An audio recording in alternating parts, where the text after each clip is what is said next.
mesure de proposer la solution Movid Africa. Alors, qu'est-ce que Movid Africa? En termes de fonctionnalités, Movid Africa propose un système intelligent de recommandation des potentielles personnes à tester. Depuis les autodiagnostics réalisés par les utilisateurs, l'application Movid analyse la récurrence et la pertinence des données sélectionnées par celui-ci et est en mesure de recommander les personnes à tester. Comme fonctionnalité de suivi de contact, l'application Movid propose le COVID Tracker.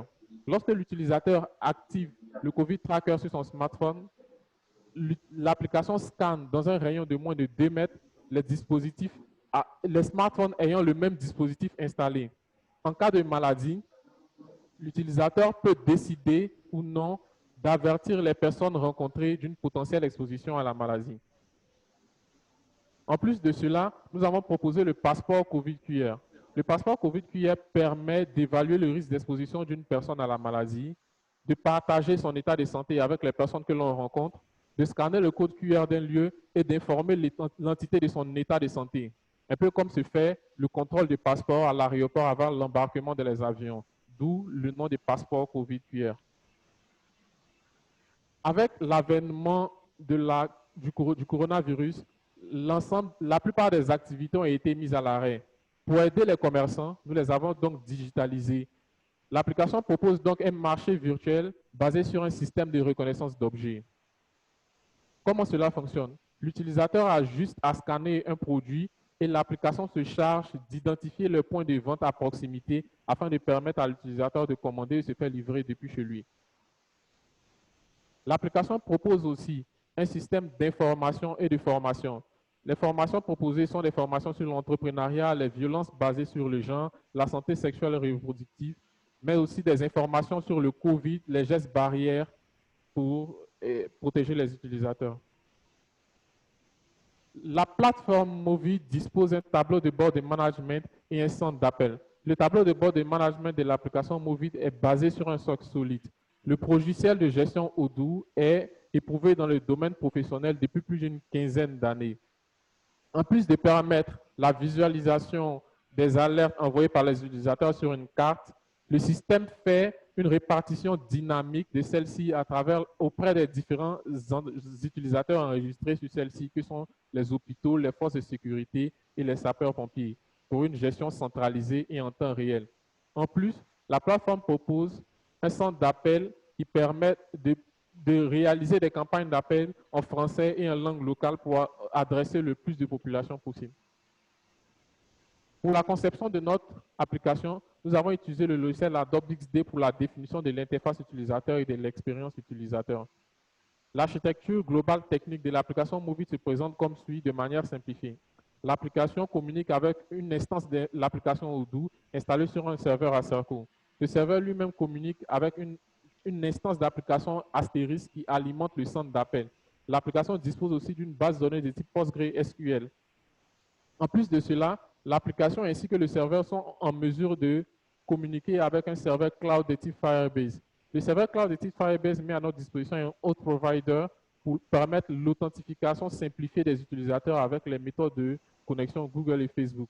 Mais aussi à notre disposition un serveur de fichiers pour la sauvegarde des images envoyées depuis l'utilisateur. Un système de function cloud pour l'automatisation des actions sur le serveur, un système de notification push pour avertir les utilisateurs d'une potentielle exposition à la maladie et pour les maintenir engagés dans l'application. Et aussi le système ML-Kit Visual Image utilisé dans le marché virtuel. En plus de tout cela, nous avons jugé intéressant d'intégrer le service cloud de messagerie Applozy pour permettre à nos utilisateurs d'échanger sur la plateforme. Comment fonctionne le système de tracker COVID-QR? Lorsque 2 ou plusieurs utilisateurs se rencontrent, leur application enregistre les identifiants générés au lancement de l'application. Lorsque l'un des utilisateurs est déclaré plus tard malade après avoir effectué son test, celui-ci met à jour son statut dans l'application de manière volontaire. Ainsi, son smartphone est en mesure d'envoyer les identifiants collectés des autres utilisateurs enregistrés sur la base de données locale ainsi que l'identifiant anonyme de l'utilisateur vers le serveur. Le serveur se charge de traiter les données et de faire la correspondance entre les identifiants des utilisateurs et les et les tokens de notification push et envoie des notifications aux utilisateurs dans une trentaine de secondes pour les informer d'une potentielle infection à la maladie. Avec votre permission, Excellence, Monsieur le Président du jury, nous allons procéder à la démonstration de notre solution. Allez-y, oui.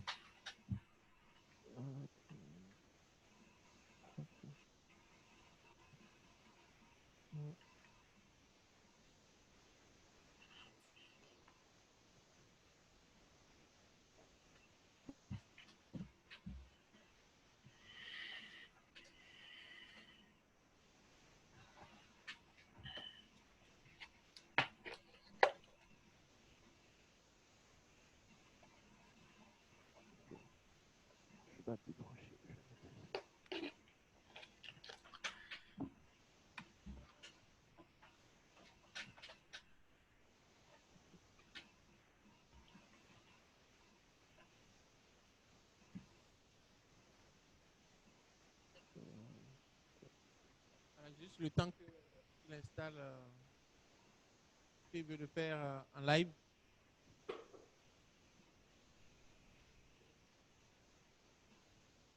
Ok. Il faut partager. Ah, pardon. Comment je fais? Clique encore sur partager. Je fais partage, partager l'écran. Desktop. Okay. Voilà, c'est bon maintenant. OK. Donc, lorsque l'utilisateur arrive sur l'interface de notre application, il trouve une carte qui présente les alertes passées par les autres utilisateurs. Ici, nous sommes sur un système de type collaboratif, c'est-à-dire que tous les utilisateurs de la plateforme sont des potentiels apporteurs de solutions. Pour la gestion de la crise du COVID, nous avons mis une section spécialement dédiée à la crise du COVID. Ainsi, l'utilisateur peut effectuer son autodiagnostic. Nous allons effectuer l'utilisateur de l'autodiagnostic qui s'est fait en étapes. Pardon. OK, d'accord. D'accord, donc on peut effectuer l'autodiagnostic de l'utilisateur, mais aussi une fonctionnalité importante, il s'agit du scan du QR code. Lorsque je rencontre un autre utilisateur, cet utilisateur peut me présenter son code QR.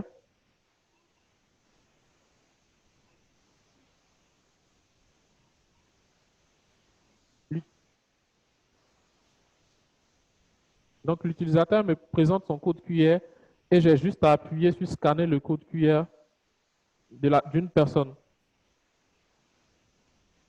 Donc, j'appuie sur scanner le code QR d'une personne et je serai en mesure d'avoir son état de santé. Donc ici, on voit que l'utilisateur OpenPhone 10 a un risque de santé de type élevé et l'utilisateur que j'ai en main, Hassan Koulibaly, a un état de santé de risque faible. En plus de cela, nous avons la fonctionnalité du COVID Tracker. Nous voyons que lorsque le COVID Tracker est activé, il scanne les utilisateurs qui sont dans un rayon de moins de 2 mètres. Vu que j'ai un smartphone avec l'application Movit installée, l'application a détecté une personne. Je vais verrouiller le téléphone et envoyer une alerte sur l'autre utilisateur montrant qu'il a été infecté. Nous allons voir que dans les 30 secondes qui suivent, l'utilisateur sera automatiquement informé d'une potentielle exposition à la maladie. Oh, j'ai pas de connexion. Oh là là. Nous avons des problèmes de connectivité, mais je vais néanmoins vous montrer cela sur ce téléphone ici. J'appuie sur le bouton envoyer le rapport. Nous avons des problèmes de connectivité dans la salle.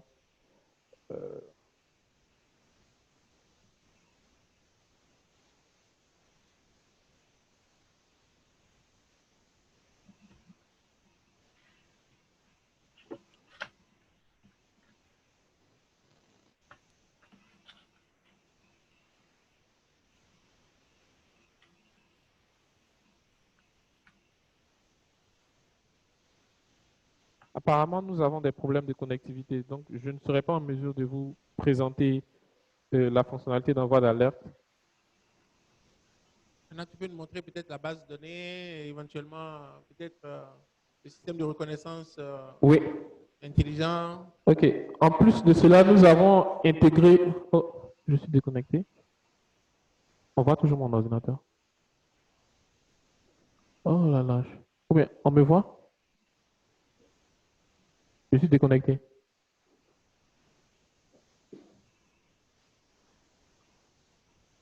Oh là là, putain, c'est pas vrai. C'est pas vrai. Son ordinateur est éteint. Non, non, bon, donc il faut conclure alors. Ok. Je vais... Oui, fais-le oralement sans transparent, on comprendra. Pardon, tu Oui. peux brancher rapidement. Branche, branche, branche. Branche rapidement. Il a présenté depuis son ordinateur et l'ordinateur est éteint. Les jeunes.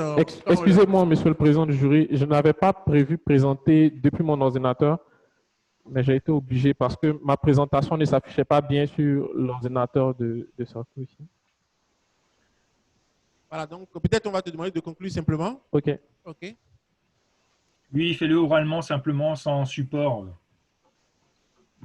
Ça fait partie de l'exercice. D'accord. Donc, après la démonstration d'une application, nous avons remarqué que pour encore avoir développé une application aussi importante, encore faudrait-il qu'elle soit utilisée par les populations. Donc, pour augmenter le taux d'acception de l'application auprès des populations, nous avons donc décidé d'entreprendre des partenariats avec des artistes chanteurs locaux et des comédiens influenceurs afin de faire connaître l'application auprès des populations. En plus de cela, nous avons construit une communauté autour de l'application Movie qui se chargeront de faire connaître l'application à leur entourage et à leur famille afin qu'elle puisse être téléchargée.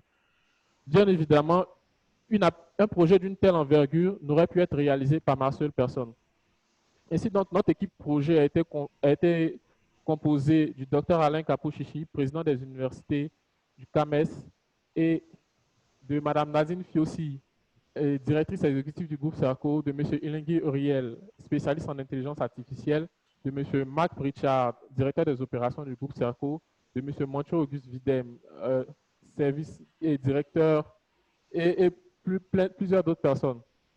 Au terme de notre étude, nous pouvons dire que l'application est d'une grande nécessité pour la population. Après sa mise en ligne en version bêta, elle a été téléchargée plus d'un demi-million de fois. Nous sommes convaincus que l'application pourrait être utile à la population si elle est téléchargée par un grand nombre de personnes. Comme le disait notre président, la crise n'a pas été une calamité pour nous, mais a été plutôt, et en particulier pour moi, a été pour nous et en particulier pour moi une opportunité car elle nous a permis de laisser une trace, d'aider notre pays et plus l'Afrique. Je vous remercie, Monsieur le Président. Très bien, merci. Donc, nous allons procéder aux différentes questions. Donc, qui veut prendre la parole parmi les membres du jury? Moi, merci, Président. Voilà, donc je voudrais d'abord féliciter Hassan, qui, pour moi, en fait, est le symbole ce qu'on doit avoir pour les jeunes aujourd'hui, qui doivent non seulement être bons dans leur domaine, mais être engagés socialement. C'est ce que j'ai remarqué quand même lorsque cette crise a été venue, tout le monde avait peur et chacun voulait se réfugier parce que nous, on s'est retrouvés ici en Côte d'Ivoire et je les ai invités à ne pas, en fait, quand ils sont juste se cacher dans leur maison, mais vraiment d'être actifs. Et ça a été un peu difficile au départ parce qu'ils se disaient est-ce que ça allait être utile, est-ce que ça allait être accepté de moins par la communauté. Et ils ont travaillé vraiment jour et nuit. C'est quand même près d'une quarantaine donc, de jeunes qu'on a mobilisés. Et lui, principalement au niveau donc, de la partie mobile, qui a fait un excellent travail parce que ça a été vraiment accepté et adopté par le Fonds des Nations Unies pour la population. Ensuite, donc, le ministère de la Santé avec tout toutes les étapes de validation. Et en regardant un peu les fonctionnalités, puisqu'il a fait une comparaison avec les autres applications qui ont été faites et qui ont mobilisé plus de chercheurs. On peut donner l'exemple de la France, l'exemple d'autres pays où on a eu vraiment des développeurs assez confirmés avec plus de 200 ou bien 300 personnes parfois et toute une logique en fait d'accompagnement donc au niveau des opérateurs au niveau national. Nous avons réussi en fait en quelques jours à faire vraiment donc le travail donc d'un ensemble et quand ça s'est lancé parce qu'il y a eu quand même beaucoup d'étapes puisqu'il y a l'autorité donc de régulation donc il s'agit de données médicales. Il faut des autorisations spéciales donc, pour le lancement. Il faut également la validation au niveau du ministère de la Santé. Et aujourd'hui, tout cela est fait pour que cela puisse être utilisé. Donc, vraiment, je tiens à le féliciter et à le dire vraiment que un jeune qui a du talent a besoin de l'exprimer Et quand on l'exprime pour résoudre des problèmes dans la communauté, c'est vraiment utile. Et c'est pourquoi vraiment on n'a pas voulu lui faire perdre son année, hein, parce qu'il s'est mobilisé en fait pour une cause juste. Voilà donc ce que je peux dire. Je sais que c'est un travail qui a été partagé par vraiment d'abord Marc Richard, Uriel Elengui. Donc je vais les laisser donc s'exprimer parce qu'au-delà d'une soutenance, pour nous, c'est vraiment une cause, hein, qu'on a menée. Après, les autorités du ministère seront accompagnées. Merci. Bon, très brièvement, Hassan, félicitations aussi, félicitations pour la présentation et la démo ce matin. En fait, il y a juste une chose que je veux te dire, c'est que ce que c'est remarqué chaque fois que tu as dit pendant le processus de développement de cette application, c'est un travail d'équipe et tout ça. Tu as montré une humilité remarquable parce que le grand travail a été fait par toi.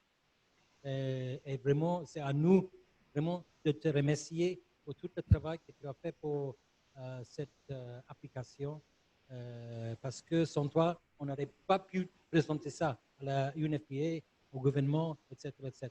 Alors, bravo et bravo aussi pour la qualité humaine que tu as démontrée avec cette humilité. Merci. Uriel? Oh, juste pour dire que je suis très impressionné. Il a très bien présenté aujourd'hui. D'habitude, il n'aime pas parler.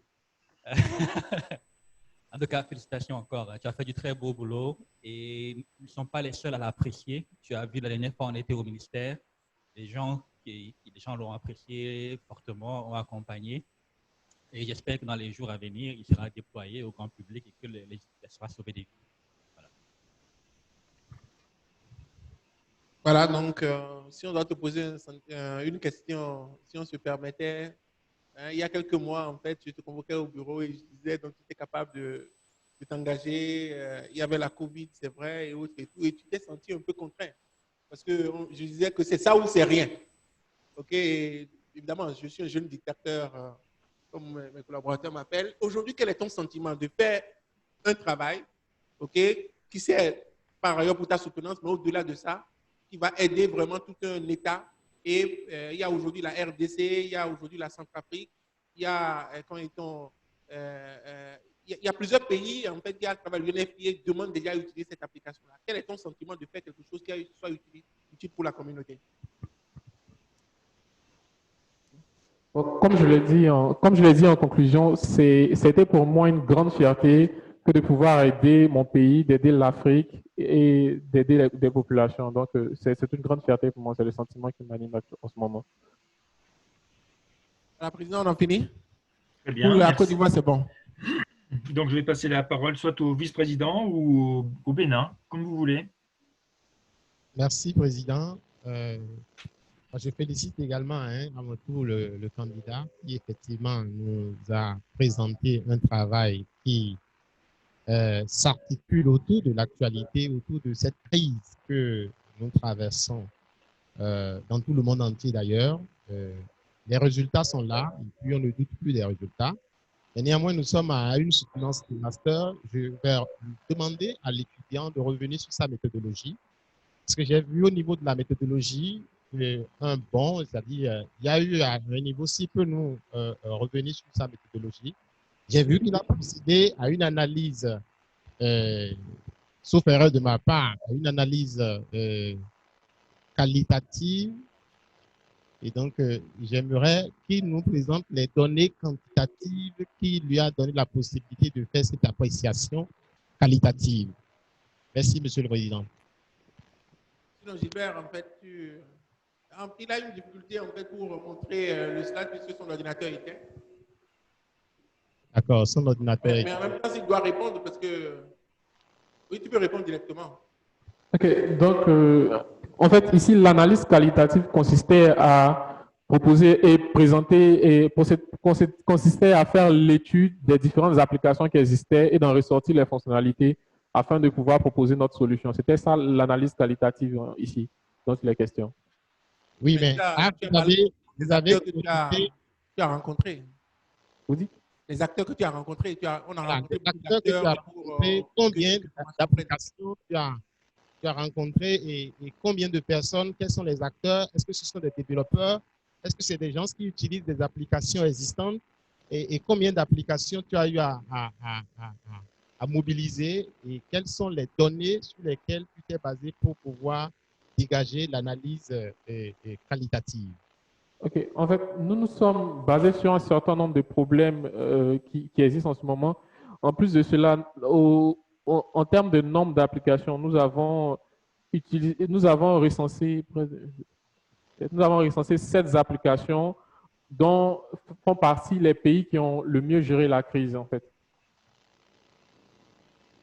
Bon, Gilbert, pour te rassurer par rapport du moins à ce que tu as dit, c'est quelqu'un qui a travaillé pendant 3 mois, jour et nuit. Donc, il n'a pas approfondi ces éléments, mais il y a des travaux du moins qu'on l'a soutenu du moins pour faire, notamment les échanges avec les différents acteurs donc, sur le terrain. Donc, Oui. parce que quand on parle d'études qualitatives, tu es plutôt dans une démarche en fait où tu vas interroger des personnes qui ont le profil et qui t'apportent des éléments. Dans le cadre donc, de cette application, on a plutôt du moins eu une commande avec l'UNFPA, qui est le Fonds des Nations Unies pour la population, qui a vraiment travaillé avec nous sur le benchmarking, mais aussi d'autres acteurs comme le ministère, mais aussi, tu as parlé des sapeurs-pompiers. Donc, vraiment, comment faire pour adresser une crise, parce qu'une crise est assez complexe. Et comme c'est les données médicales, quand même, c'est d'une complexité donc, qui dépasse en fait l'état d'un seul étudiant.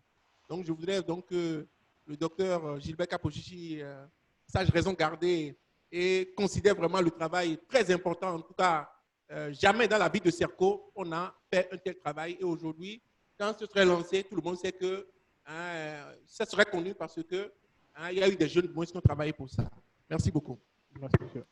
Merci, Président, pour la précision. Merci beaucoup. Donc, c'était notre préoccupation ici au Bénin. Alain Quignou, est-ce que tu as une question? Donc, je dirais que c'est une expérience très intéressante, hein, une solution, je dirais, d'avenir par rapport au contexte dans lequel on est en Côte d'Ivoire. Des solutions comme celle-là, il y en a eu un petit peu partout et ça a provoqué aussi un certain nombre de polémiques. Mais ce qui est sûr, c'est que ça résout quand même pas mal de problèmes. Alors, j'ai beaucoup de questions à poser, mais je ne vais pas toutes les poser. Les questions que je voudrais poser, c'est pour mieux comprendre la démarche. À combien de personnes utilisateurs à partir de combien de personnes utilisateurs de cette application, vous pouvez considérer que cette application donne des résultats efficaces? Ça, c'est une première interrogation. La deuxième interrogation, c'est le choix du smartphone. C'est vrai qu'en Afrique, on a de plus en plus des personnes qui utilisent un smartphone, mais il y a aussi une grande partie de la population qui ont encore des téléphones classiques dits traditionnels et qui ne peuvent pas utiliser cette application-là. Donc, pourquoi avoir fait le choix du smartphone? Est-ce que c'est parce que les aspects techniques ne permettaient pas d'utiliser les téléphones de première génération ou tout simplement c'est parce que vous considérez qu'actuellement il y a très peu de personnes en Côte d'Ivoire qui utilisent encore ces téléphones de première génération? Merci. D'accord. Merci, monsieur, pour cette question. Donc, concernant la première question dont il s'agissait de à partir de quel nombre de téléchargements on pouvait dire que l'application était efficace, il faut dire déjà que l'application du Covid et l'avènement du Covid a secoué le monde entier. Donc, il serait un peu difficile de prédire à partir de combien de téléchargements l'application pourrait être efficace. Mais il faut dire que plus grand sera le nombre de téléchargements, plus grande sera l'efficacité de cette application, car elle se base sur un modèle participatif.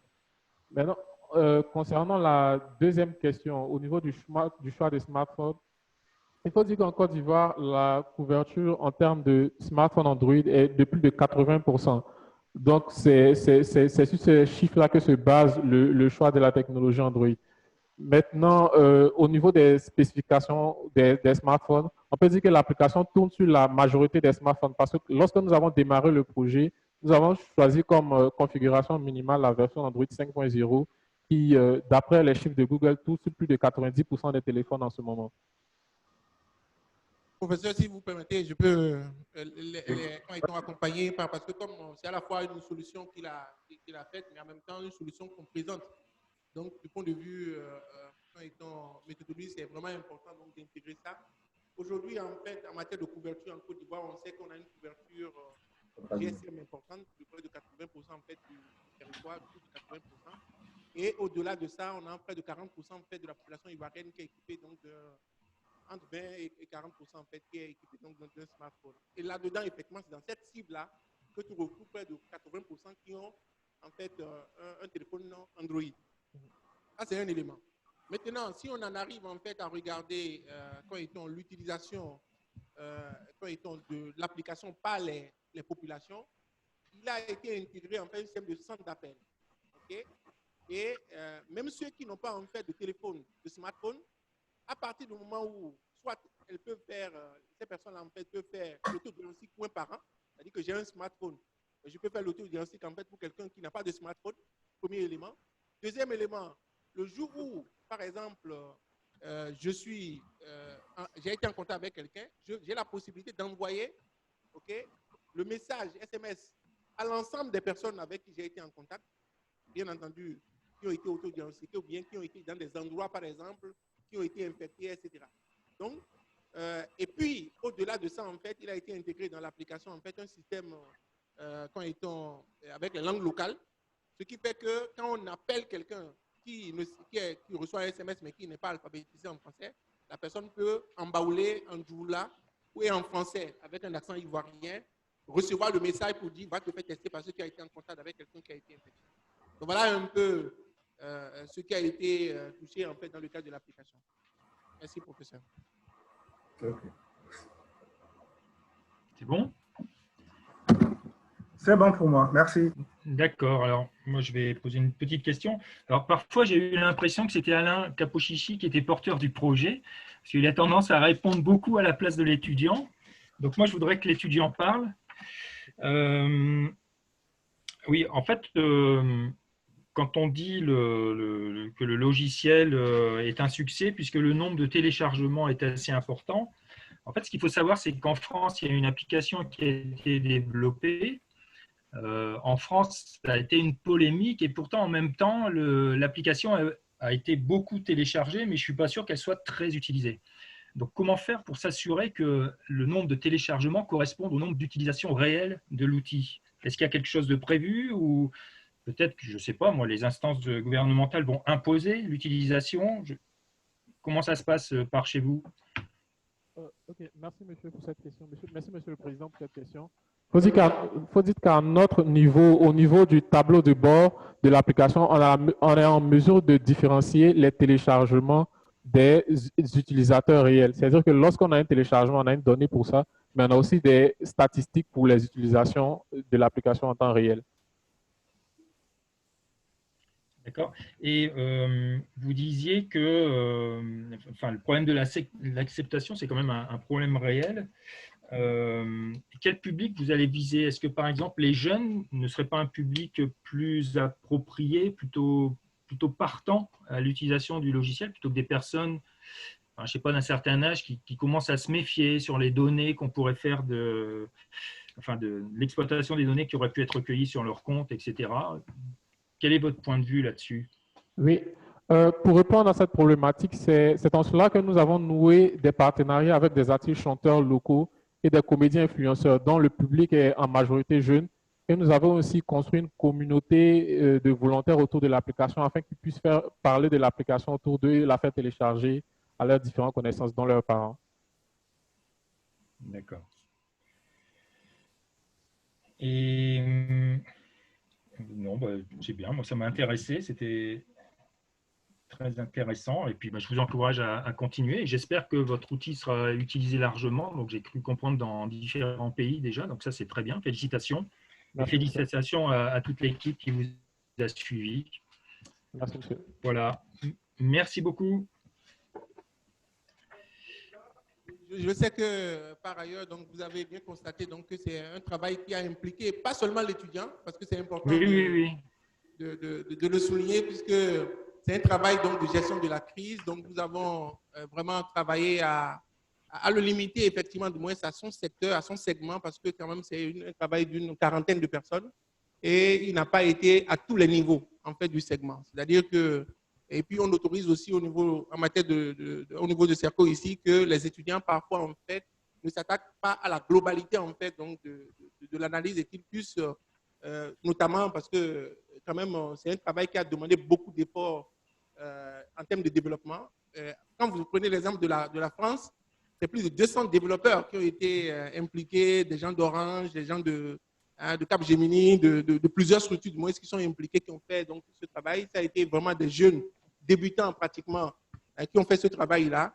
Et donc, nous, on a assuré effectivement donc, toute l'interface avec les opérateurs, avec les acteurs comme l'UNFPA, le ministère de la Santé. Et à chaque fois, évidemment, on a travaillé en équipe pour que le travail soit fait. Donc, j'ai montré au départ que si on lui avait demandé en fait de prendre en compte tout cela, évidemment qu'il aurait raté son année, alors qu'il a fait un travail du moins qui est tout à fait utile pour la communauté.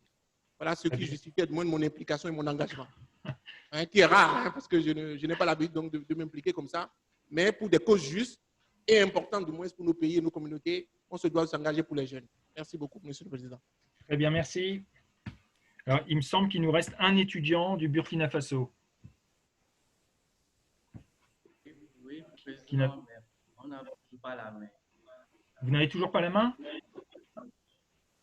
Ah. Et vous partagez le micro.